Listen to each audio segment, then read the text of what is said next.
नमस्कार सांग मैंने आज आम टू वे स्विच कनेक्शन शिखा। आम सब वन वे स्विच कनेक्शन शिखीचे। वन वे स्विच कनेक्शन माने कौन स्विच रो दीटा पॉइंट थाए। टू वे स्विच रे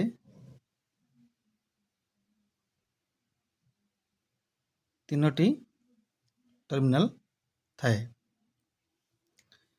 एटा आम कौ जगह लगेबा देखु तो मन कर एटा होची घर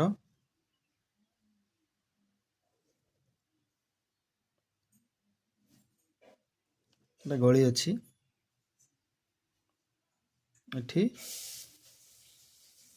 बल्ब कनेक्शन अच्छी मझे इड एंट्री कले ये गोटे switch connection two way switch रो गोटे कनेक्शन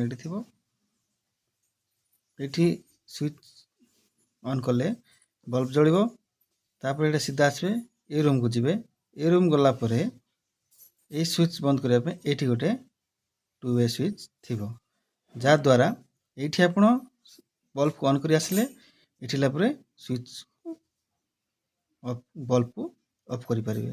सेमती जगह आमर टू वे स्विच कनेक्शन करा जाए टू वे स्विच इंस्टॉल करा जाए टू वे स्विच केमिति कनेक्शन करा जाए बल्ब संगे से विषय आज में शिखा। देखो आम केमिति टू वे स्विच को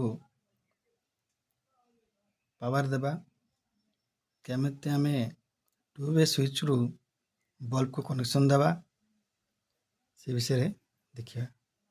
देखो यहाँ हूँ टू वे रो दुटा स्विच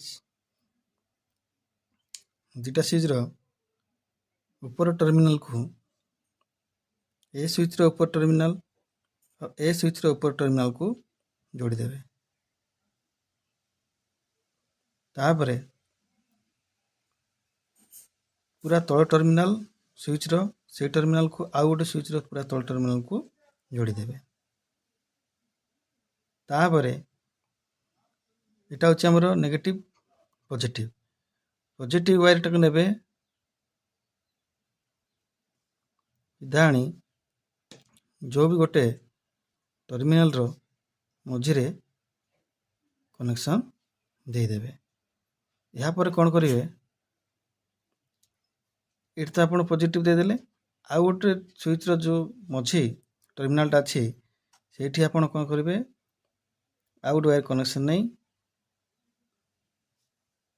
बल्ब रो गोटे साइड कनेक्शन करदेवे। आ नेगेटिव टा कौन करिवे सॉरी नेगेटिव टा डायरेक्ट नहीं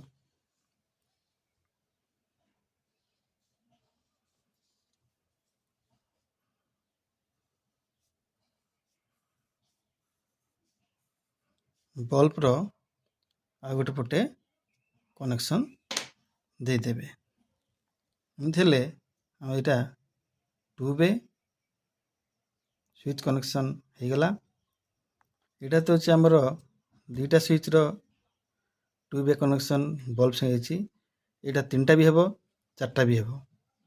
आपण यदि मत कमेंट करेंगे तार दुटा स्विच भी करदेवी तीनटा स्विच भी मु तीनटा स्विच भी करदेवी और चारटा स्विच भी वीडियो करी छाड़ी।